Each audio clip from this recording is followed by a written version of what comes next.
All right, welcome back to the ASUS ROG Dreamleague season number 2. I'm joined by a very, very attractive man who we all know as Wagga, but apparently part of him didn't make it through the trip. We only got, what, 3/4 of it, maybe? Yeah, man. Give or take. Shit happens. It happens. But we're going to be bringing you guys 4 ASC versus Fnatic here in just a second, and it's good to have you back, because we haven't casted for a while. We haven't. We actually have only casted during TI4 qualifiers as well, and that was like one-off series every now and then.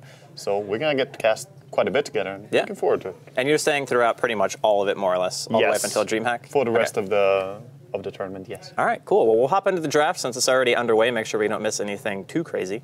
And who would have thought we see a patch where Ogre Magi is actually first ban? That's really funny, to be honest. And when you look at it, it makes a lot of sense. Like, he's so extremely tanky in the early game. He can harass away offlaners by his own just by clicking them, walking at them and punching them out of the lane. As soon as he got the HP regen, that was the big change for me. Because before that point, you're tanky, but when you take damage, you gotta run to base. Now, you don't really need to run to base that early anymore.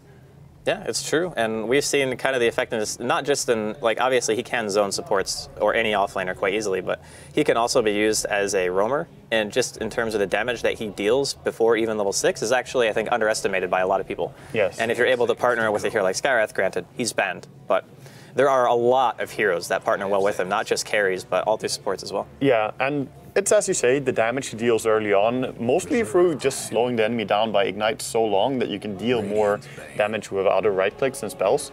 But he also scales really well. I mean, when he gets his level 6, fine, that's okay. It's not gonna make a massive difference, but later on in the game, when the enemy is pushing your high ground, throwing an Ignite can just stack on the entire enemy team if you get a lucky multicast. And that messes up Blink Daggers. He has a big impact. Yeah. So, first ban. First ban Ogre Magi, and the rest of the bans, just to round them out, it's going to be Centaur, Skywrath, and Razor from the side of Fnatic. And first pick Brew, not really too out of the ordinary. I think teams are, you see a lot of Viper. If Razor gets through, you see him, you see Death Prophet, you know, all these very 5-man centric heroes. And my opinion on it normally is the patch kind of incentivizes you to fight. Like, fighting is good, getting early towers is also good. But how do you feel about it? I feel the same, but I will also say that I think teams are still rating the Brewmaster very high, and I think you can kind of play around it. But the natural counter for Brewmaster, one of the biggest ones, is already banned out, and that is the Skywrath. When you blink in, you can easily silence him because it's such a fast cast. Yeah. But with this increased casting time of Primal Split, you have to be more careful now as a Brew, so I don't really know if I would like to see it as a first pick. But some heroes like Vengeful, for example, will still have an extremely hard time stopping the Brew Split. That is true. And I wouldn't say that, I mean, in my opinion, Doom is one of those heroes that you would normally see picked very often against Brew back before they decided to nerf the Doom damage and not make it disable passives anymore. But against heroes like Slark, who is also picked frequently in Brew, I feel like Doom's not really that good anymore because the damage has fallen off quite a bit. And heroes like Slark especially can just get into Fog and then and you still get the regen. You're forced to go Aghanims, I feel, on Doom nowadays. Yeah. Like, you really need to go for it. Against many heroes, disabling their passives is so key on Doom, and it's a great thing that you can do it. But it also takes one more inventory from you. And Doom is already a hero that likes to run multiple items and has been struggling with the item choices. He wants Beaky, he wants armor for a Shivas or Assault Cuirass. Normally you go drums or something. Blink Dagger is great. Like, there's so many things you want to get. So putting the Aghanims in there as well, it's just kind of stressing the hero, I feel. But we're gonna see a Slark pick up. As you say, he has been very popular lately, and he is respectably strong. Like, he is terrifying to play against in every single way. I think the biggest thing for Slark is, even if he doesn't have necessarily a great start, it's still very difficult to really kill him. And even people have gone down to, like, always you see Blink Treads. That's kind of like the de facto build right now. Loda's actually opted to start going for Midas a little bit more, which I think getting level 11, people undervalue getting to that point as Slark because it almost doubles the regeneration that you get from the Shadow Dance in general, and movement speed increase is also quite good. A big thing as well, because you can roam around so much faster. So yeah, I agree to an extent, and of course the attack speed is very nice with your third skill, but I'm not entirely sold on the Midas even with that, because I still feel that your main focus is to be strong, and survivability is extremely important for Slark, along with initiation through either Shadowblade or Blink, but Shadowblade definitely not a secure choice to go because you can just so easily get shot down by sentries. I think that's the confident choice. Like if you're really far ahead and you have like full map control, then Shadow Blade's a little bit better because it's easier to use when all the towers are gone. Yeah, exactly. Yeah. And even if they have wards up, like you're gonna know if they have a ward and you accidentally walk into one. So, but between these two teams, I mean, most people going into this probably say that Fnatic are going to be the ones that you look to and say, okay, they should have the advantage. But in all honesty, like what I've heard from 4ASC is they're not a team to be looked over. You know, they definitely have some very, very good players. And between just Brewmaster and Slark alone, the fighting potential of the team is already extremely high. And they've taken out Viper, they've taken out Death Prophet, two heroes that are not only hard to take down, but lend themselves very well to early 5-man, which I can't really decide if I think Slark is good against yet. Like, in a way, he can kind of solo a support, like isolate it and kill it, or start the fight on a target and make sure the rest of your team gets there. But I feel like he's still weak until he gets 2 or 3 items up. Yes, because the problem is he can kill one support maybe in the time, but then he runs out of fuel in a team fight and has to run away. Yeah. And your team is probably going to get caught out if you commit to a big fight. So yes, when he has his items, sure, he's going to be stronger, but against a hero like DP, that's very hard to play against as a Slark. You can get silenced even when you're in your ulti. And of course, DP silence is such a big AoE, it's quite easy to aim. Yeah, that's true. And also just the entire way that DP works. 5-manning, I don't think Slark is the best against 5-man. He more wants the enemy to be spread out so he can blink initiate or even just farm the entire map without the enemy really forcing you to defend your towers. But I think, looking at these two teams, I haven't been watching Dreamleague that much, but I've been watching quite a bit of just games every now and then. Yeah, well, I wasn't sure that, you know, I didn't know that I was going to go here until less than 16 hours ago. It's fine. So, but I've been watching quite a lot of games, and I think that Fnatic, while I like them and want them to do well, I think that this is gonna be a fair matchup. I think, as you say, 4ASC could definitely bring it to him. Yeah, I mean, Fnatic's biggest downfall that I've seen in the Dreamleague at the very least is that their drafts usually have some, I don't want to say mistake, but it's like they have a weakness, like a really glaring one. Either their late game is almost non-existent, or their fighting isn't good enough. Clearly here, Fnatic have picked 2 heroes who are quite good at early game skirmishes. Like Tidehunter is going to be hard to zone, gets his level 6, that's great. The Nature's Prophet pick to me though, when you see heroes like that don't necessarily just be like, oh, this fits with the team quite well, you have to think that they have a plan going into the 4th and 5th picks. Because I see that hero and I see very little synergy unless they're looking for maybe a kill lane. Maybe they assume 4ASC wants to put some aggressive lane together and they want the opportunity to counter gank. I mean, their options are there, but it just feels like that one hero is Fnatic's downfall, if you know what I mean. Yeah, I understand you. I understand what you mean. You know what I would like to see, just looking at the draft right now from Fnatic? I would like to see something that hasn't been done in that long, at least, not what I have seen. And that's the Tidehunter support. Just playing it on the support role again. Because you need to get your level 6, sure. And when you have that ulti, you can 5-man push. You don't really need Blink Dagger to be able to 5-man push with a Tide Fury and lineup. Yeah. Granted, you kind of make them come to you. Yeah, granted, Brewmaster is going to be really dangerous for you, and some other things can also go wrong if you catch a huge Ice Blast, for example. But what I'm saying is that Tidehunter doesn't necessarily need the offlane farm, and you have a Furin in your team. You could utilize this a little bit better. And you also have Tidehunter Venge, which is a nice minus armor combo, and now a Troll Warlord for extra right click. So it could be done here, but I kind of doubt that they will go for it. Well, between the Whirling Axe Blind and the Tidehunter Anchor Smash, the Brew Split is not really going to be that scary. I think the only one that doesn't get hit is the Earth one, but it still gets Anchor Smashed. So if your positioning is good, the damage from those is going to be negligible at best. And you can bring them down really fast if you have the Troll ulti ready. Yeah. Just coordinate, say, hey guys, let's kill them. You also have the Vengeful with the Aura. If you go mid-game, you can easily bring down the Brewmaster ulti if you get to right-click it. But that's the question. Will they get to actually be hitting the Brewmaster split? So far, 4ASC has no disable, so they desperately need something to go along with this. And Sand King was a great ban by Fnatic because it synergizes so well with AA. I think that's one of the best heroes you could have with AA. The stun works really well with the freeze. Also works really well when you blink in and Ice Blast.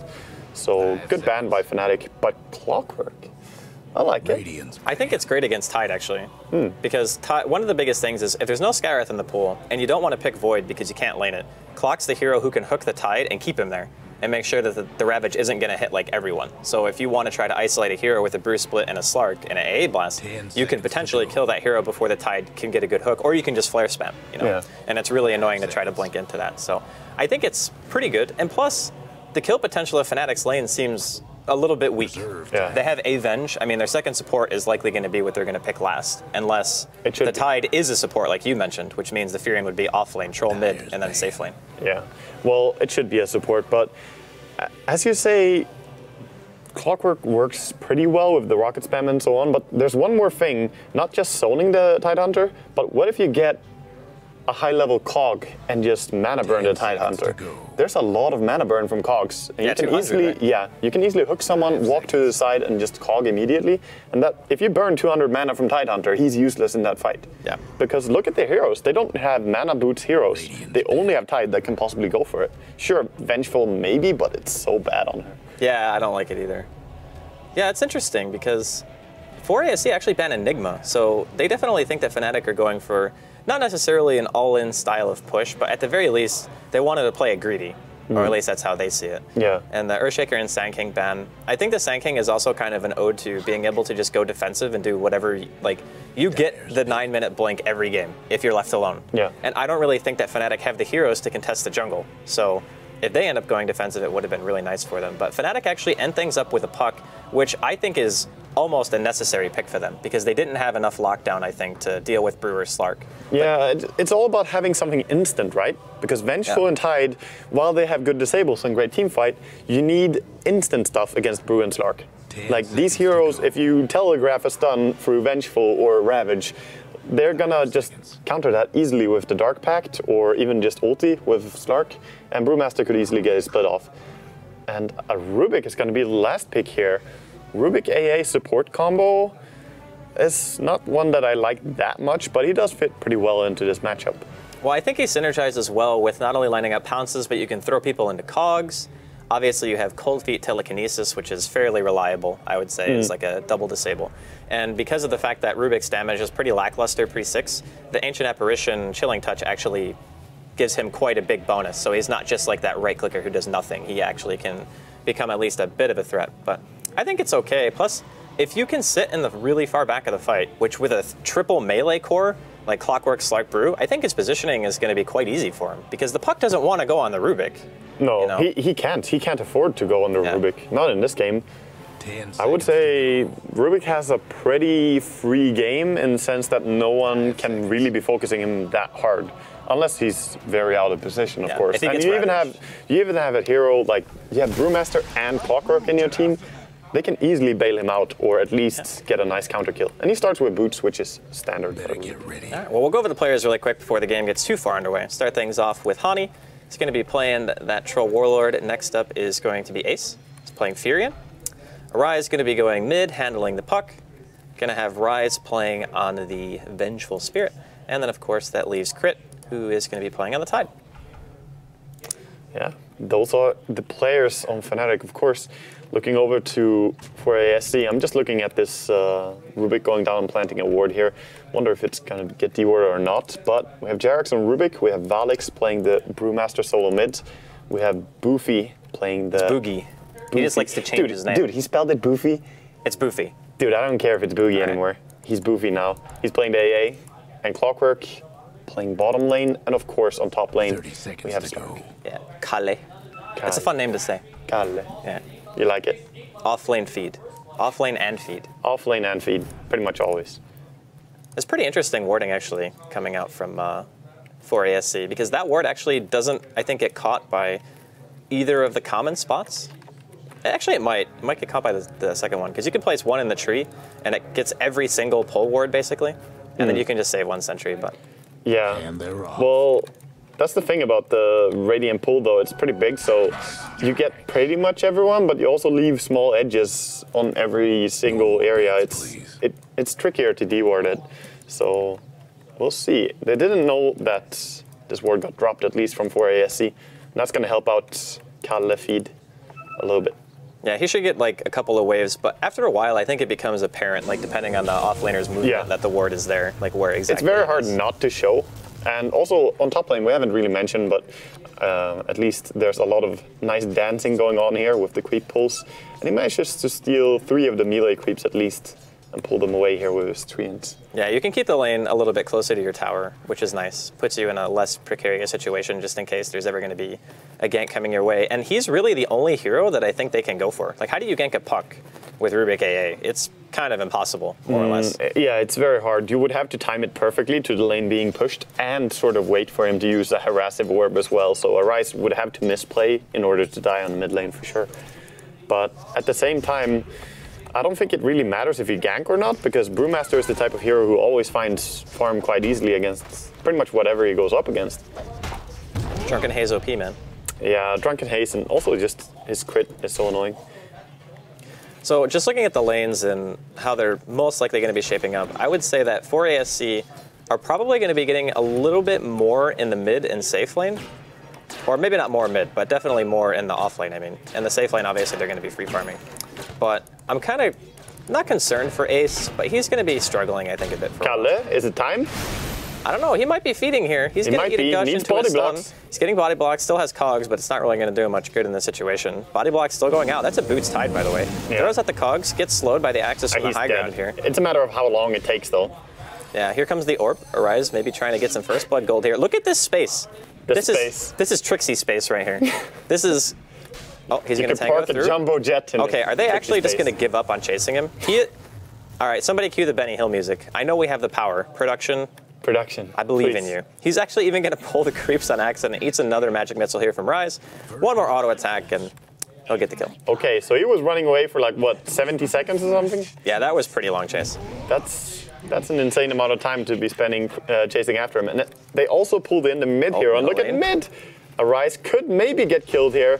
I think he's dead. The crit. He even throws out the auto attack before the lift. Orb comes out. Is he going to be able to lift through this? The bottle comes in the courier. He's bottling through the autos, but not enough as Valix gets a second thunderclap. The hero courier. It tried. That was so close to being able to live. It was really clutch, actually. But that's the danger, you know, when someone finds a rune like an Invis there. He actually saw the Invis rune being taken top, but he didn't pay attention to it. Or at least he had vision of it being taken. Yeah. So that was just a little bit bad awareness from Fnatic's side. And also that's a thing that's not entirely on the mid laner, but everyone should be checking the rune spawns, the supports in mid. When you see an Invis, you kind of have to make a mental note to not be that low on health, because he was at like 40% or something. Yeah. And he was pushing out at the same time. You kind of know it's going to happen. Like if Rubik gets his hand on an Invis, it's easy for him to set up a gank mid on a kill that he should, as we said before, normally would not happen.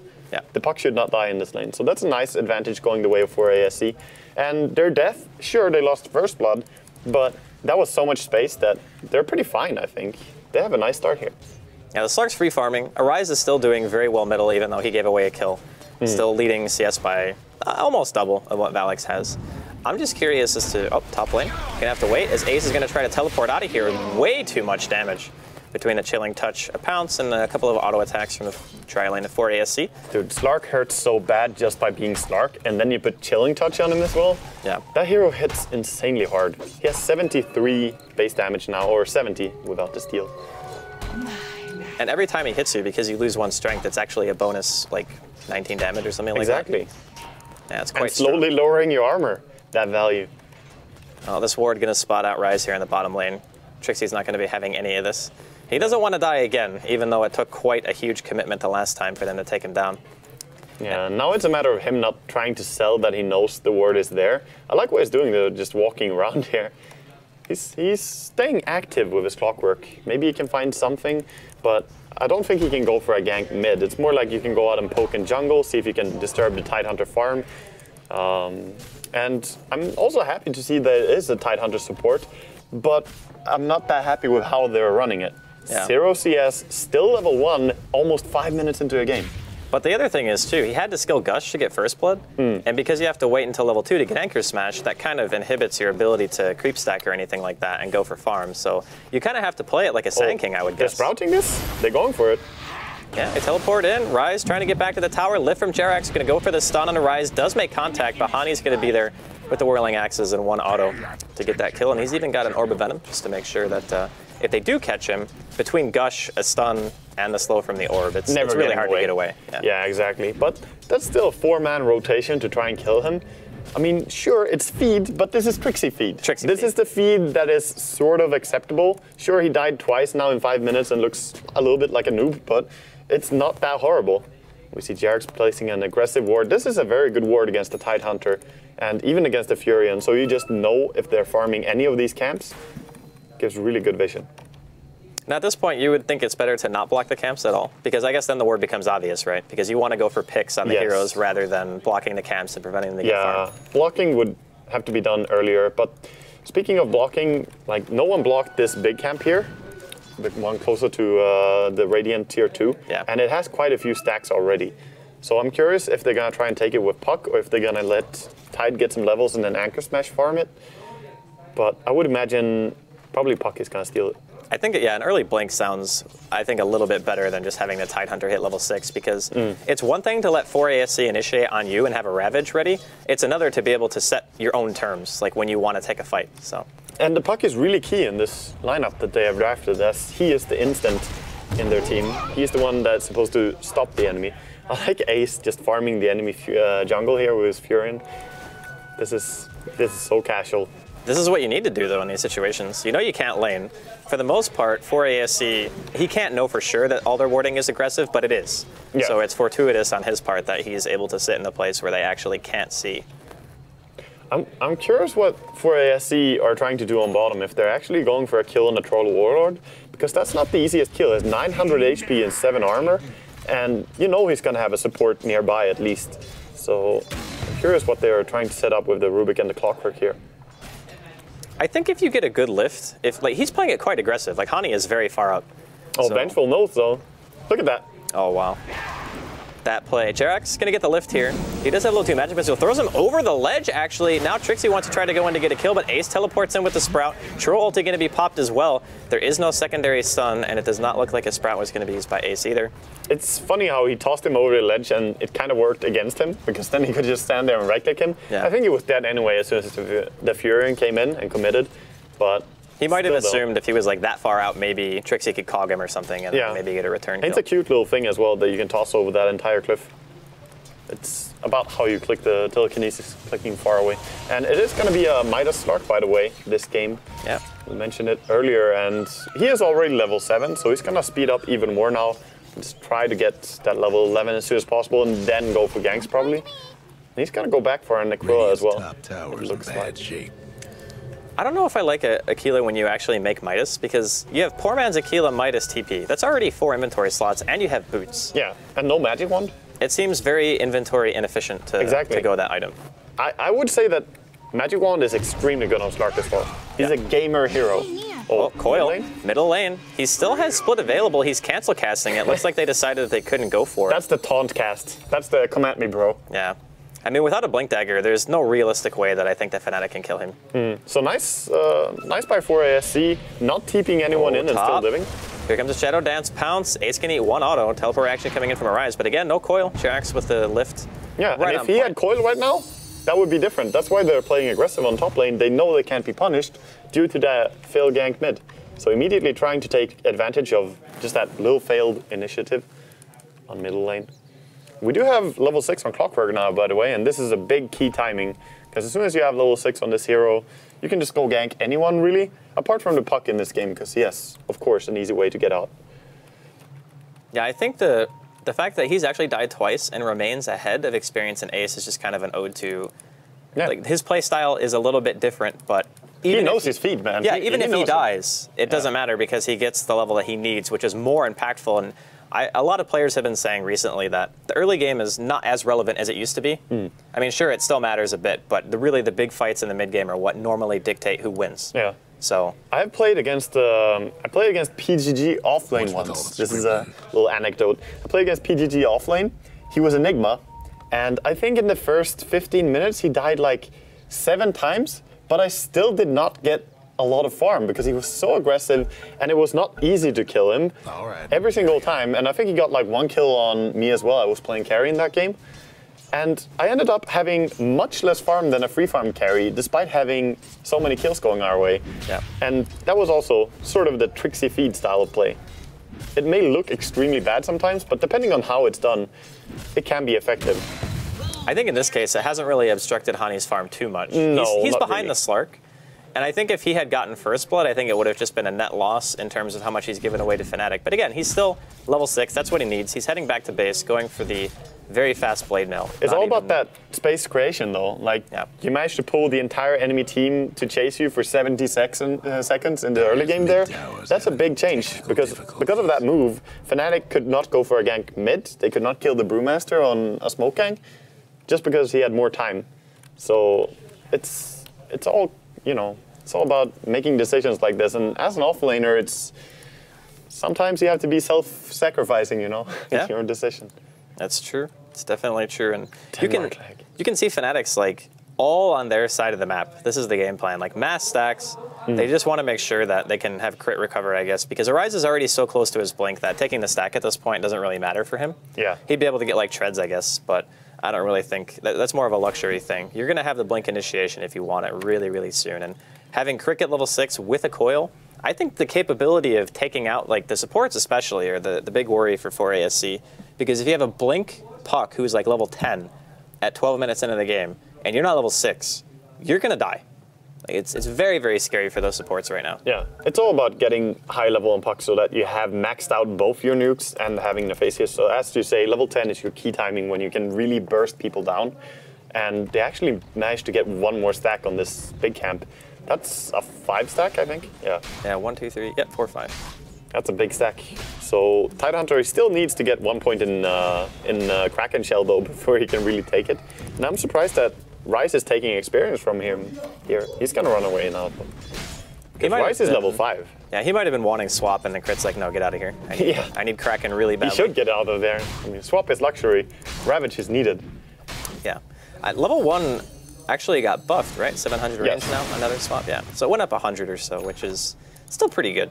It is. It doesn't feel like a true 600 range, though. You know, when you go in and you try to swap, it feels like you run way closer than that before the swap actually It always feels that way, but that's because you're always trying to swap across a ledge or something like that. You're trying to get on the high ground swap, and then the enemy backs, like stuff like this. But I know what you mean, but this combo, while I feel that Fnatic could execute well, I'm getting worried for them.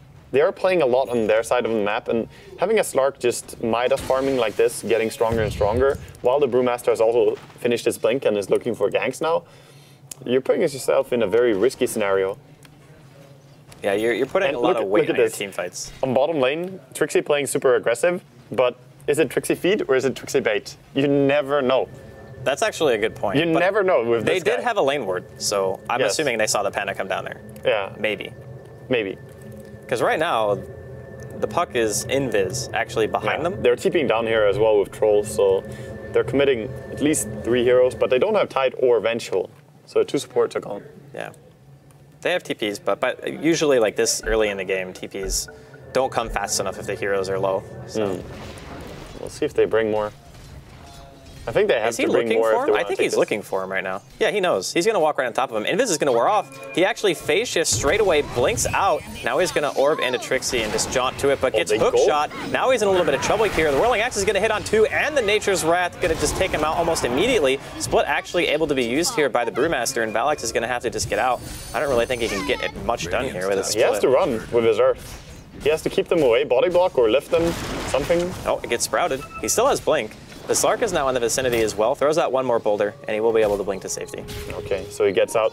They only lost Trixie, which is, you know, normal, but then again, I think that was really weird going aggressive after missing the clap. If you don't have the clap, you don't have kill potential there, so I think they shouldn't have gone.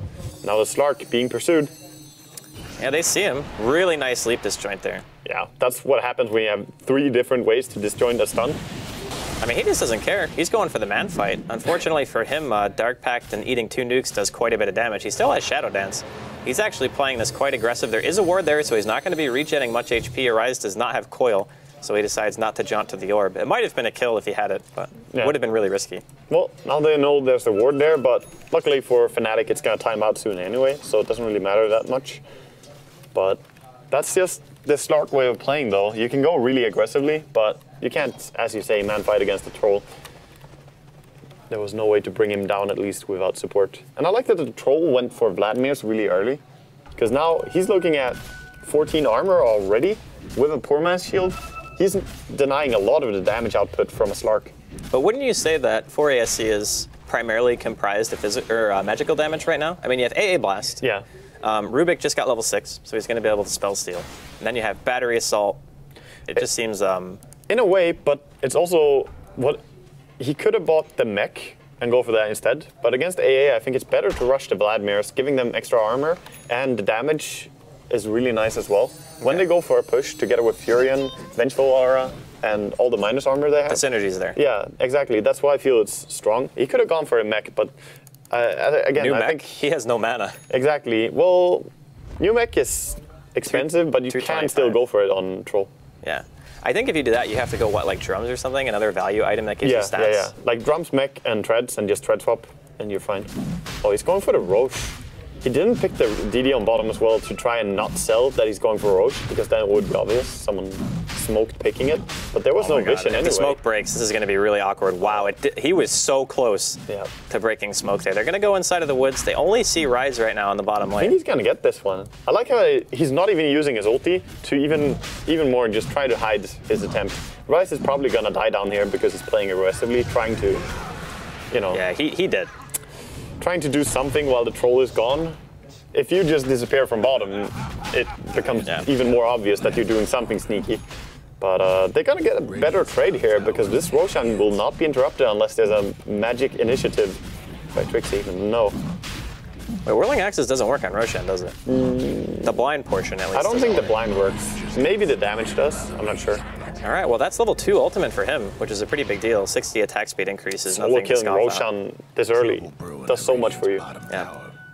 So what do you think next item for him? I mean, he hasn't gone stats, so I think mech's kind of off the table right now.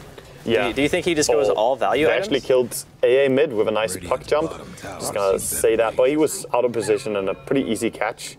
They also had a nice uphill ward. But as for the next item on Troll, I still... Yeah, he can't really go for the mech. I'm not certain what I would like to see on him, but BKB is an option, to be honest. But does he have enough items to warrant like a BKB, or does he just have to buy the BKB because he's going to die? It's more about not dying. Yeah. Because there's a lot of damage, as you say. The Dark Pact, the Pounce, or mid lane are going to try for a Rise. Nah, missed hook. But between all the magic damage from 4SC, you kind of need BKB on a hero like Troll, who's going to stand in the front line. But he does have Aegis now for a while at least, so that's going to protect him in the immediate, and they could go for a fight. I think they should just go force down the bottom tower right now, regroup and take it, or even go mid as they lost their bottom tier 1. It's about being fast now and try to use this Aegis to some extent. I think it's going to be difficult actually to get much more in terms of free towers, because obviously your glyph refreshes every time you kill a tower, but not only that, but everything is up now on 4ASC. The hookshot is the only thing they have to wait for, and it's a really short cooldown at level 1. It's only 70 seconds, so yeah. They should have. Tower is almost dead though. It's almost dead already, so they could probably just go for it. And they have Blink on Tide, so they have a nice key timing now, I think, on Fnatic side. On the other hand, though, Brewmaster is strong at this point, and tower is going to be denied on mid lane. He only has level 1 ulti though, which level 1 ulti is kind of, this is borderline not so great for him at this point. Like, you want to be 11. Yeah, the damage is lacking. And he's been doing well. He has 2 kills, and he has pretty nice farm as well. But he doesn't have, well, he finally has his level 2 ulti, but he has no TP scroll, so no option to contest. And they saw him, so they know they can just brute force bottom lane. And there's no chance at all for 4ASC to defend this. So everyone could just be attacking right now if they saw that he had no TP. Well, they are going to trade at least this time. So they lost their tier 1 middle, didn't trade for it, and then they end up getting the offlane for offlane. So that's not too bad. But I don't really think that Fnatic feel the need to stop if they have everything at their disposal right now. I don't think they should. I think they should keep going. They have everything, as you say. The Aegis, the Blink Tide Ravage. Just keep going. And he's going to go for a Yasha this game. It's a good item, but I'm still kind of not convinced about the survivability. So he's relying a bit on his Aegis for now. Does he just go into SNY, I guess? I don't really think Manta is particularly useful in this game. Oh, top lane, they're trying to go back and catch, but... Oh, Ace going in. Ravage actually going to hit on Valex before the split goes off. Crit ends up going down. The split gets used as well. Fnatic not in good shape in this fight at all. They already lose 2. Arise is spending some time in the air right now. The phase shift is going to be there. Wants a jaunt to the orb. Jerax gets 1 more lift, and that should be 3 kills going the way of 4 ASC. They were so close to being able to kill the Brew before he split, and I'll just say that Ogre Club had some value. It had some value, but it's also extremely optimistic, I feel, to go for a Brewmaster when you're not having anyone else nearby to jump in and coil the Brewmaster trying to kill him. I mean, they were really close to bringing him down, but they also put themselves so much in danger just by doing so, and they lost a lot for it. 3 heroes going down. I think 4ASC is that team who is a little bit more experience greedy than they are gold greedy. Like, you want Rubik high level, you want the AA especially to be high level, and Slark, of course, is going to be good too. And in a way, by giving away those types of kills, your 5-man becomes weaker the more you do stuff like that. You mean that they're experience greedy by the fact that they're going for the 20-minute Midas now by AA? I mean, I don't see why not. Yeah, it's legit. It's because like, you're never in the fight anyway as AA. You want to be farming on the other side of the map and throw the biggest snowball you could possibly roll up. Yeah. That's pretty much your goal. If you have a Midas, you can get more while doing nothing. And at some stage in the game, if he does happen to get an Aghanims, then life becomes really hard for heroes like Fury and Puck, even Venge. All Puck those suffers heroes so much from it. Yeah, like an Aghanims AA ulti level 2, most Pucks don't have a tremendous amount of health, even in the late game. Yes. Like, we're talking max like 2,000, if that. Oh, that's if you have like Hex and even full inventory. More. Yeah, like. But normally it's like 1,200-1,500 range is pretty average. But I'm looking over to the Slark right now, and it seems he's going to be going for the Hex or Skadi build. To be honest, I like the Hex build in this game. Hex is not that common to go for early on Slark, but it's really good against Puck. In this game, it's amazing. Yeah. I mean, it would shut down Puck completely, and Hex is good against anyone, to be honest. Like, it's an expensive item, and thus it's good, but against Puck, you could get a free kill on him, and Slark with Hex is just so terrifying.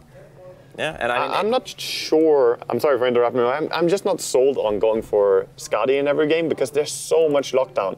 If you get caught by the Puck jump from Fnatic, and they have follow-up, then you're dead no matter if you have a Skadi or whatever you have, you're gonna die. Maybe a BKB could save you, but yeah, I think he can go for the disable here. I think in a way, if he did go for the Skadi, if you look at what Valex has right now, he lived through the brunt of the initiation, right? Like, barely, but he did. Yeah. If he finishes a full Skadi on Slark, he's going to have more health than Valex does. Maybe he would feel safe in just not having to buy a BKB, at least until later. I'm just playing devil's advocate here. I still think Hex is really good. I think it's more a matter of just Skadi often being very good as well on Slark. And to be fair, it has one really nice thing about it in this game, and that's chasing down the tides. Yeah. You can just hit him and stay on top of him with your Slark. Let's see if there's going to be a fight here. Rice planting some nice vision, so they actually see Rubik right there a little bit, and they're going to back off. So both teams kind of cautious here, even though most things are online. The Ravage, of course, is down. Yeah, Hani's Aegis just faded, by the way, just now. So they're not going to have that anymore either. And what did he just bought something else. Yeah, I think he is going. He's either going SNY or he's now making a BKB. That's pretty much where he's at. That's where he's at? I think it's the SNY. And I think it's pretty good, to be honest. It gives you a lot. It is a value item. Like, I think people overlook how much the stats actually benefit you, and just mobility in general on heroes like Troll, who really do damage space auto attack time. But middle lane, we're going to see a spell stolen here from Jerax. He gets an Illusory Orb, and Arise is going to be able to get away scotch-free. He's actually up to 2,000 gold as well, so if he wants to start working on his own Hex, he's already got one of the items for it. Yeah, that's true. I think, as you say, the value from SNY, like, there's a big difference between 10 and 16% movement speed. Yes. For a hero like Troll, who's constantly chasing people down, that 6% could be the difference between killing someone or not killing them. Also, the chance to maim them is pretty neat to have. It's like a poor man's Skadi. Yeah, I mean, you think Gush, SNY slow, and then the axes that you can throw as well. So you're basically not moving at that point. Pretty much. This force on mid lane here is a little bit scary for 4ASC because they have everything online now on Fnatic and they don't really want to commit to it. Instead, they're gonna try and kill Ace here on bottom lane, and catching him with the jump, but I don't think the deeps is enough. Yeah, he even tread switches to necro. Agi, and it's not enough. Yeah, that the level 2 Necrobook is pretty good on Fury and gets so tanky. At least he's gonna suffer the 5 stats being stolen for 2 minutes. The sad story of living against the Slark. Yeah, I think the Blade Mail build is actually sometimes good, but oh, Hani gonna throw out the Whirling Axis here. Shadow Dance popped by Mutombo Man, and he's just gonna run away. Yeah, Fury gonna TP in here though. He wants this. This is a level 2 Necrobook. Jerax actually lists the melee one. Oh, they might get him now. Slark, he has no mana at all. He's so dead.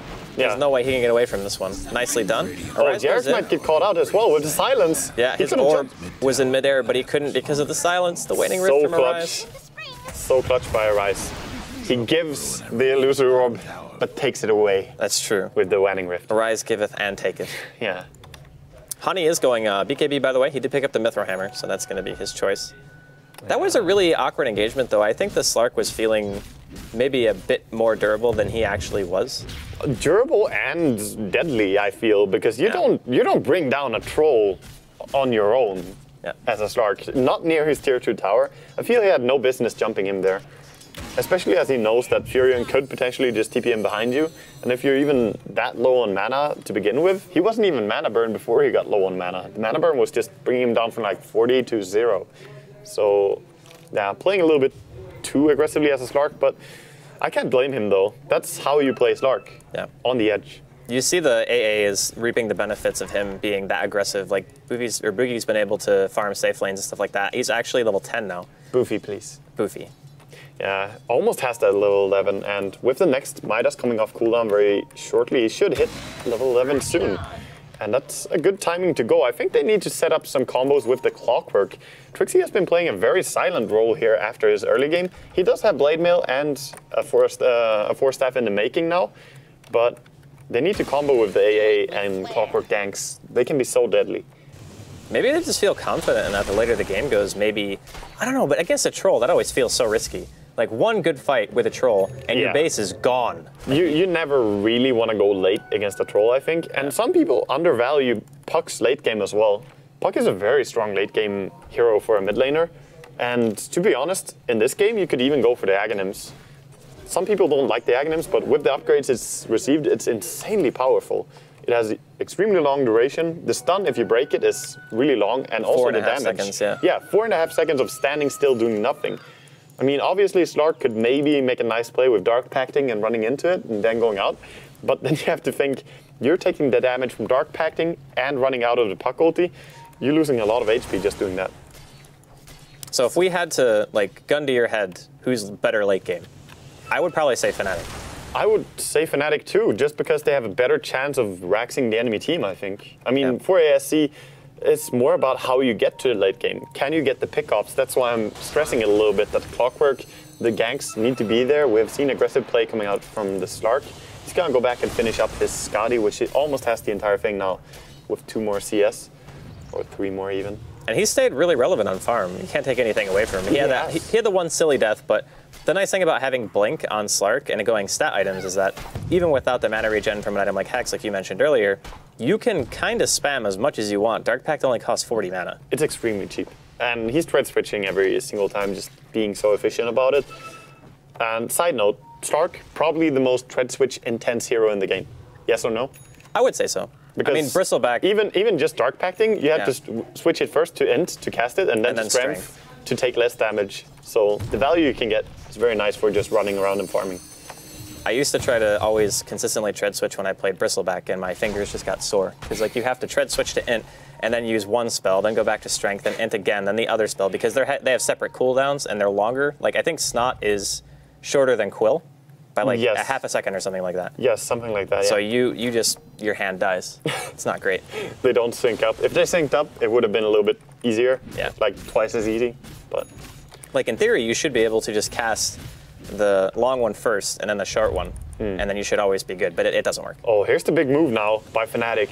They got some key items finished up. They have the BKB on Troll. They also have a Drums on Vengeful and force that blink on Tide to go. The silence doesn't hit the Panda, unfortunately, and he should be able to split out of this. The Slark is going to go down. The Ravage stolen by Jerax. They BKB, and then they pop the split right away. They want more. It's a 1-for-1 trade right now. They've only killed one support. Hani running away with the BKB activated. They're going to throw the Tide up in the air. The Fire Spirit just does not want to give up, chasing so far to try to get this, but they just can't catch Hani. He's too fast. The Flare, the vision from the Flare lets the Boulder Toss go through. They get a double for Valek's crit. Now running away as well. 4-step forward from the Clockwork. His cogs are currently down for another 8 seconds. Valek should have... No, he doesn't have a clap. Never mind. He's just going to TP away. Yeah, and meanwhile, we also saw a Ryze just kill out this Rubik. Jarek's dying on mid lane as well. So a lot going down there and really intense fight. They got the clutch initiation from Fnatic that they wanted. They got the silence onto the Slark, which is so important. If they don't get this silence, they cannot fight. Yeah. Like, they're gonna fail the entire team fight if they don't get initiation on Slark. So you prioritize the Slark silence over the Brew? Oh, because if Alex had gotten hit by the Waning Rift, he would have died before he split. Yeah, I would say, I mean, obviously both of them are great targets, but I think Slark is more devastating right now. If you don't shut him down, 2,000 HP, Scotty finished, Blink finished, he's gonna run your entire team down, and the stacks that he gets by essence shifting everyone, I think that's more risky than the Brewmaster split. Yeah, a drawn-out fight against the Slark is the fight you don't want to take, basically, if he's able to hit that much. And even though Hani died anyway, it probably would have been a lot easier to chase him with a Scotty Slark. And Invis here on Trixie might be able to find a solo kill on Ryze. He's up on the high ground. This is so tempting. He pops the battery assault. The Ryze is here on the low ground. He blinks in with the silence. The troll ulti is going to be popped as well. Valek is now here. The swap out. The save from a Ryze, but it could actually backfire in a big way. The Ancient Apparition Ice Blast goes through. 2 down right now. They managed to kill Trixie, though. So Fnatic trading a 2-for-1. 2 on their own side. Is going ham, wow, though. He actually shattered. He shattered before the TP actually went off. And now Crit going to be dropping as well. And Disaster just strikes He now. bought back? Why did a Ryze buy back? I'm not entirely sure. They're all high HP. He had no TP no coil as well. No TP coil, no was on TP. cooldown. Everyone's high health. Everything was against his buyback, but he did it anyway. If he gets it, I was gonna say, if he gets a tower deny, it's worth it. You know, value buyback. Would actually not be worth it anyway. I would type it in all chat. Yeah, you would, to feel better about it. Okay, so this is actually horrible because now there's even a regen rune here for Valix, and they're gonna go straight into Roshan. Yeah, they got Vlad's. Yeah, this was just horrible for Fnatic. It was a cute attempt with the swap from Ryze, trying to pull Ryze pulling a Ryze back in. It gets really complicated. Getting both killed. Yeah. Yeah, it got complicated and also got messy as they both got punched down by a BKB Brewmaster. And that early BKB, I love to see it on Brewmaster. It's such a value item. It's really nice because people were prioritizing the Aghanim's for so long after they had changed it to make it so your damage output is a lot higher and your utility is it's slightly boosted, I would say. But he's mainly a utility hero, so the damage is kind of meaningless. You just want to be able to have the control. And now, if you think of buying the BKB, you get way more survivability from a BKB than you do in Ags. And it also guarantees that you will be able to split like 90% of the time. Yeah, the only thing that can bring you down is a permanent stun lock. And that's not something that Fnatic have. They simply cannot. Oh, Ace gonna get the kill on TPing in with the Necro 3 and punching him down. Even as a Maelstrom now, so going into DPS build a little bit more. This build is really good for just pushing side lanes, to be honest. But against a team like for ASC, where they have a Blink Slark, they have a Clockwork, they have a Brewmaster, it's risky. You can't be as aggressive pushing side lanes as you want to be on a Fury. Against, this type of team does not lend itself to split push, especially when your warding is so defensive. Like, all they can see is the river. They have 2 river wards, a couple of sentries, no aggressive warding whatsoever. They can see how little map control they have. Yeah, and basically, against the Slark, it's even more difficult to keep those wards up, because if you have an aggressive ward down, and he's not farming in an aggressive position, it's so easy to just say, oh yeah, there's a ward here. No big deal. So, I don't know. I think it's really good for a Slark to have this amount of control. And he's going to go into the Basher now early as well. It's no surprise at all, as it's a really good item, again, just to hammer down against the Troll. And Troll has, he has its wording. He has no blink. He's going to try to TP out her. He doesn't have a... He wishes he had his Basher. Yeah. But against the Troll, I think Troll is in a bad spot this game. Even though I said that Fnatic probably have the better if you go into ultra late game, but as I said, for ASC, it's about how you get to the late game. And with that last fight, Troll now has so much pressure to keep farming and stay relevant, because even the Brewmaster is getting really farmed. Look at him. He's going into the Assault Cuirass, he has a Blink, he has Vladimir's, he has BKB. Yeah, he's huge, actually. He's ridiculously fat. He's 6-0 and 4. It's a really nice play by Valix. So if you're Hani, your next item, I think, has to be a pure damage item, just to be able to kill somebody with your ulti. It has to be, yeah. Do you think like MKB, I guess, or Daedalus? I would say MKB. Yeah. On top lane, we see crit getting initiated upon by this Slark and chasing him down with the Scotty. Oh, the hook shot actually gonna land as well. Actually didn't land, but he manages to get the cogs off on a rise. Crit dies anyway. Yeah. And this Slark is just out of here. That's something you normally wouldn't see happen. Oh, actually, Ace farming, trying aggressively here to kill the AA, but gets caught out. Necrobooks, though, really strong. Yeah, I think Jarek should still end up dying here. Oh, Maybe. no, they're way too slow. Never mind. They can't move at all. Yeah, they just got stuck in place there. Slow. Thunderclap and the Drunken Ace, both of them just stacking up and slowing so much. So nice there, getting 3 kills across the map. And normally you wouldn't see a Tide get tower dove under his tier 2 by any hero. Slark. But Slark with Aegis, that's an exception right there. Yeah. That's a hero that will dive you no matter where you are. I think this is another big reason that he decided to opt in for the Scotty, is that a Hex is really good for the team fight, but for just consistent damage output and being like durable and able to dive, I think Scotty is like the better item for that. I think the Scotty might be better overall, as Hex would be really good against the puck, but the Scotty build just allows you to be aggressive no matter who you're chasing after, sort of. Yeah. And sure, you might not be able to kill the puck, but who cares? It's a puck. You're not supposed to kill him. If you do kill him, it's amazing, but it's not really something you expect. At the same time, who expects a Tide to get killed like that? Poor guy. Yeah. Oh, he has Aghanims now on the AA. Wow. He was, when he died, actually, he was around 900 gold away from finishing it. So yeah, now he's got it done. Hani actually opting to finish his SNY even after realizing how little damage I think his team is starting to do. The heroes on 4 ASC are not going to get any squishier. You know? No, definitely not. So I don't really think that the SNY finishing now, even finishing a Manta later, and like getting rid of the Orb of Venom and buying a damage item, I think would have been better suited to the situation. Maybe, yes. And you have to respect that for ASC, they're not going to get any squishier, and they're also going to hit even harder. Not just the Slark is going to be dangerous, but look at this Brewmaster. He has now finished up the entire AC. But they're not ready to take the top fight as they don't have TP scrolls. Also, I think they might have just gone for that fight if they were ready for it. Well, the other thing is that 4ASC had a ward in the woods, so they saw Yeah. the entirety of Fnatic walking past there, so they know, hey, we just get a free tower, no big deal. Yeah. You see Stark just casually stealing some farm in Furion's jungle, pissing him off. He has Abyssal money, too. Wow, that's huge right there. That is actually massive. I mean, how He's do you gonna run up there, and he might find a kill as well. He's gonna run into a Tide. Oh, the Tide can't really do anything about this. Oh, he blinks nice away. reaction. Wow, that was sick, actually. That was really fast. And he gets the Abyssal, he finds the puck, but he's gonna jump away. Again. He still has Blink. He might he get sees here. him. He's dead. Leap forward. He Abyssal straight away. Dark Pack going to be going off. Nice swap from Mariah is going to keep him alive for a bit. The bash. Jerax actually has Nature's Prophet teleport. He TPs it into the fight. Venge going to be dropping first. Anchor Smash coming out. Crit now in some trouble. They're going to pop the Ravage, and they really want this kill. They should be able to get it. That was nice. That was really nice execution by Fnatic, realizing they could bring him down there. AA ulti with the Aghanims. Rip. No, he has to phase shift. No, he's dead, man. No, phase shift. He's dead. He's even tread switching. Yeah, but he could have phase shifted. Yeah, but that was Aghanims. He was so dead. He was fine. He was all kinds of dead. But yeah, Tidehunter actually gets clipped as well by it. Yeah, shatters. Yeah, saw that he got hit, but I did not think he would drop low, but that was 2 solo kills. Look at Ancient Apparition. He's level 16. I mean, when you kill 2 cores with 1 Ice Blast, You're pretty happy. suddenly you have mini gold. Yeah, and he also has the 2,000 gold, as you say now. He can go into anything really at this point. And as we said earlier on, he's not even really on the map, not really playing the same game. He's just sending these shots, man, and But that was big. working out. That was an insane shot. Too bad he couldn't send it a little bit sooner. You know, I think it's okay. it's okay.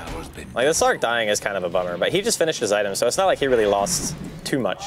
Yeah. The real big downside is that he didn't get any of the experience for the kills.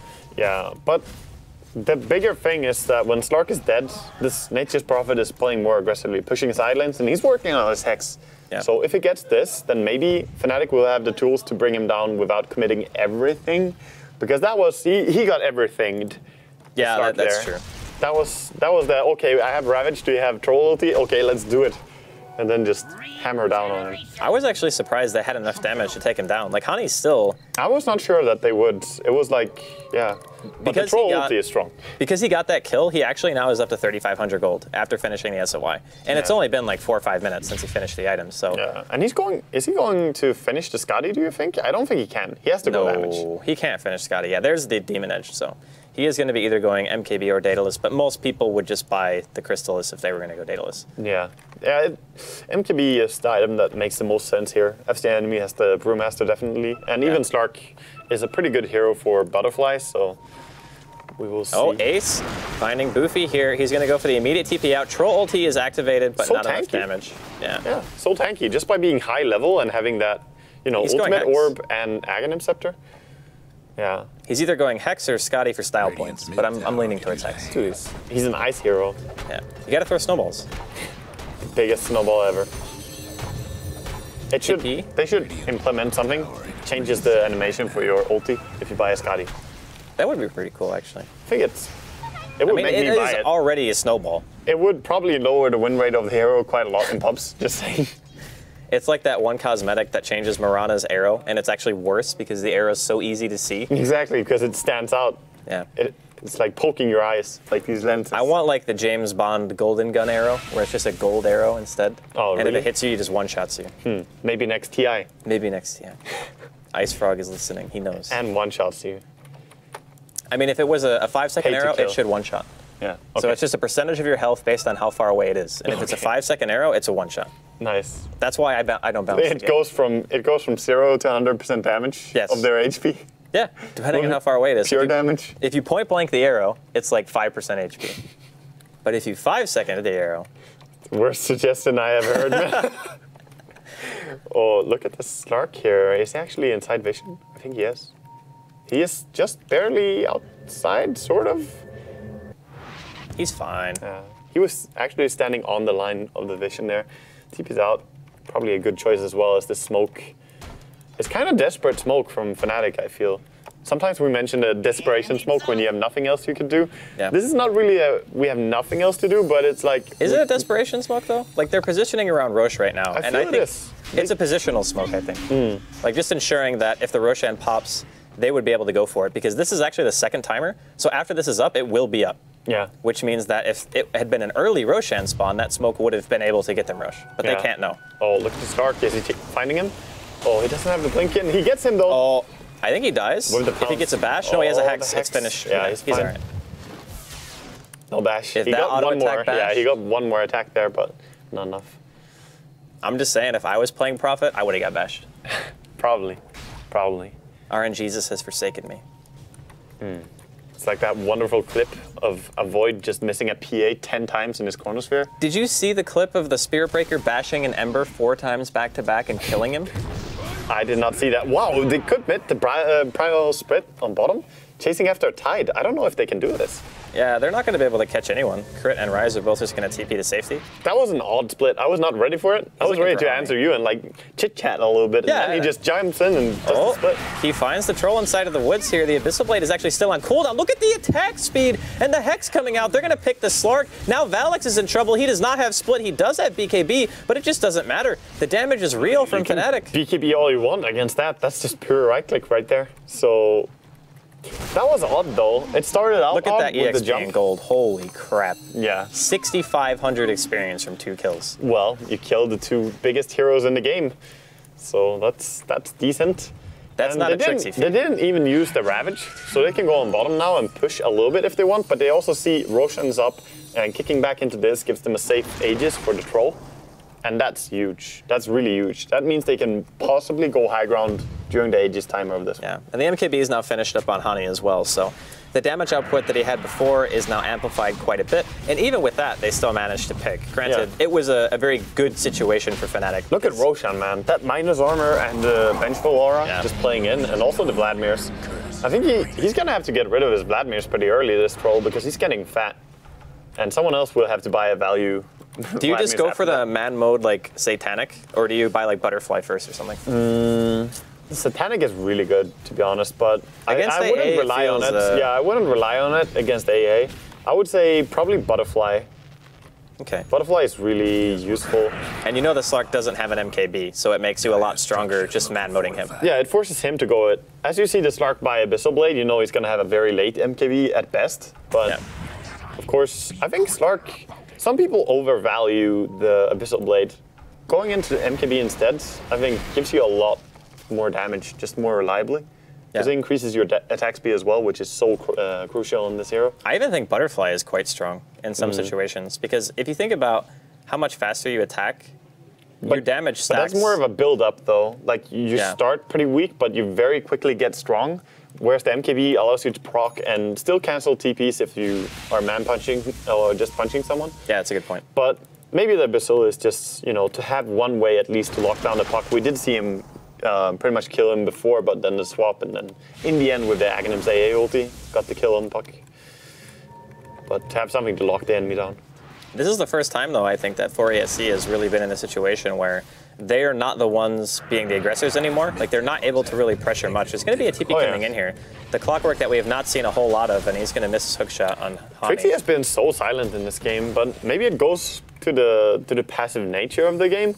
I say passive. I mean, there has been some few skirmishes, but really all mid's going. He has a Hex still. He's going to pop the Shadow Dance. Another bash. He manages to pick off a Rise. Trixie hooks the creep wave casually. Yeah, I like that one. The casual creep hook. He can go for a second hook. He wants more. He has forced that hook as well. He leaps forward, blink away, coming out from the Tidehunter. Is he going to go? They're going to find Rise in the woods here. There's no way he's getting out of that. This was a big setback for Fnatic there. They didn't lose Aegis, though. Yeah, they didn't lose to Aegis, but they lost two important heroes. I say important, Vengeful, possibly the least important hero, but you know, you need the numbers, not just the Aegis. And do they have buyback on these heroes as well right now? They have buyback on Puck at least. Yeah, actually everyone, but the Venge has buyback on the side of Fnatic, so unfortunate for him. God damn it. Well, and this tower is already at half HP. They have Glyph. They're actually going to go in for the zoning split here. Ravage is going to be used. They're going straight on the Slark. Nice lift onto the Tidehunter. Hani with the BKB just trying to go as hard as he can. The Silence and the Coil both going to go onto the Slark, but they're kind of splitting their damage a bit. They managed to kill Jerax, but Mutaba Man wants to go back in. He's going to eat another Whirling Axis. Dark packs off the debuff and leaps away. The Ancient Apparition ulti doing a little bit of work here, but Trixie's going to die in the back line. Yeah, Trixie was left. He was the guy that was sacrificed, but that's a really clean pickoff. They bought back the puck, but they got 2 kills for it as well. Yeah. Did they even have to use the Aegis? I don't think so. No. Nope. So Aegis is still online as well. Hani's been untouched in these fights, actually. Yeah, they tried to fight him with the Slark, but it was too low HP from the initiation. The Ravage kind of didn't really work as Slark survived, but at least it brought him low enough to not be able to man-fight the troll. So interesting tidbit. That was one of the only team fights I've ever seen where both teams actually lost gold. It's just that Fnatic lost a little bit less. Yeah, everyone's a loser. Oh, nobody wins. Slark just looking for this, going behind. With the night vision, you can get some really good positioning. Playing like this. I mean, there's no Ravage. They're going to jump on Hani here. Lift. No BKB going to be active just yet. I'm assuming he's saving it until after the Aegis actually wears off. They're going to be able to burst Valix, though. No BKB or anything used like that. Jerax with the stolen orb. Arise going to get an Abyssal Blade here on the low ground. Yep, buyback from the Brewmaster. The split's still on cooldown, though. He has the BKB pop before he even gets here. Gets sprouted in place. Now Hani just wants to go to town on him. His Aegis is actually gone right now. He needs to get the heck out of here. It's going to be a double kill for the Slark in the back, picking off crit. Now another cold feet onto Hani. They're actually going to be able to secure him, too. He's going to get frozen in place. The hook shot, they're going for more. They want to get a Rise. This is going to be a dieback from him if he's not able to blink away. For 86 seconds now, and this is a big timing window open up for SC. Everyone surviving. Sure, they used the buyback on Brewmaster, but they baited him in so nicely by playing aggressive with Brew there. And I think Fnatic, they kind of bit off more than they could chew when they went for the Brewmaster. With no Ravage was the big thing. Yeah, definitely. And you don't really want to have a big team fight like that because it's going to be a long and slow team fight. And look at the Slark, he just goes to town. In crazy fights like this, where you can't lock him down, he will just keep going non-stop and chase you down. Oh, another buyback. Hani's going to be back in the fray here. There's only 3 alive on the side of Fnatic. I don't think they care. There's Glyph still, though. I don't know if they... Oh, double blink forward. They really want to kill Hani. He might get punished. He's going to get swapped out. Unfortunately, the support's going to have to trade his life for Hani's overplay, I would say. Yeah. They're even going to blast the well so Hani can't heal. This is actually huge. Going. Yeah, they can keep going. They can go for bottom now. That's still so long. They know Puck doesn't have buyback. Vengeful's dead, and if he had buyback, he would already have used it. So They can just keep going. Tide has Ravage though, but they need to make a combo with Troll, and he has Packets. They're going to catch Ace. The hookshot onto the Tide to make sure that he can't Ravage. Excellent play by Trixie. He force-steps himself out, but he just drops. I think that's it. That could be a game right there. Yeah, I think so. Really nice initiative here by for ASE. The way they jump in and how they catch them. And Troll effectively kept out by the Aghanim's AA ulti, so he couldn't regen even though he was standing in Fountain. Rip base. That was actually a very, very poor series of events for Fnatic. It's like they defend their base very well. They get Aegis. They take a team fight before that leads into them being able to secure an easy Roche. Let's see the discipline here for ASC. Are they going to try and just back up and regroup, or are they going to keep going? Because this Tide, he does have buyback, he does have ulti, and this is the only way they could lose right now. Oh, Hex and the blink forward actually from Hani as well. It picks up a blink dagger, a double cog with the BKBs active. The Ravage is actually going to hit on 4, and Ace is battling some Brew splits right now. And 4ASC does not want to give up. Jerax steals the Ravage. It hits on 2. Ace going to be dropping along with Rise here shortly. Another hook shot onto Hani. It's 3 down on the side of Fnatic. That's 100 seconds left on the Nature's Prophet. The Slark picking up the double as the Rise dies near the tier 4s. Hani actually going to be dropping under his tier 4s. And that should be GG with a triple kill on Mutombo, man. Yeah, they tried their best to make a comeback, but even then, perfect fight once again from 4ASC, no one dying. That just goes to show, man. So one huge mistake led to this, and I feel that Fnatic, they really threw it by going for the Brewmaster inside his own base, knowing that it might just be a buyback bait, because that's not an uncommon play. A core hero going a little bit too aggressively without support, making you want to go on him, that's the buyback bait. It's pretty common and happens in pretty much every game that goes. Even pub games, like that's really common, yeah. Yeah, it's something you have to be ready for. They committed. They probably knew he had buyback as well, but they just didn't think it was going to go that badly. Yeah, I mean, I still feel like if Fnatic played it a little bit slower, I'm not sure why they felt so pressured to go high ground at that point. You know, without Ravage. Yeah, without Ravage. It's like, do they really feel that pressured when they've shown, like, time and time again, they were able to actually take down the Slark. They were able to take down anybody, really, that they focused hard enough, even Valix on the Brew, who I think was one of the more tanky heroes. I'm not going to crack, by the way. It's fine. But either way, I mean, very convincing win there by 4ASC there in the end. It looked pretty even for a long time, but like you said, discipline, you know, hard work, dedication. Yeah, discipline, hard work, everything. Yeah. I don't know, man. I feel this game kind of ended anticlimactic because it was a really even kind of game. There was the chance for a late game for Fnatic. With the Troll ulti, anything can happen, but 4ASC had the upper hand throughout the mid game. Yeah. And I kind of wished for it to end differently, but there was just a bad mistake, and you can get punished so hard even if the enemy team does not have Troll. That's very true. And of course, we're going to be bringing you guys a second game here in just a bit. It's going to be between 4ASC and Fnatic, so make sure you stay tuned.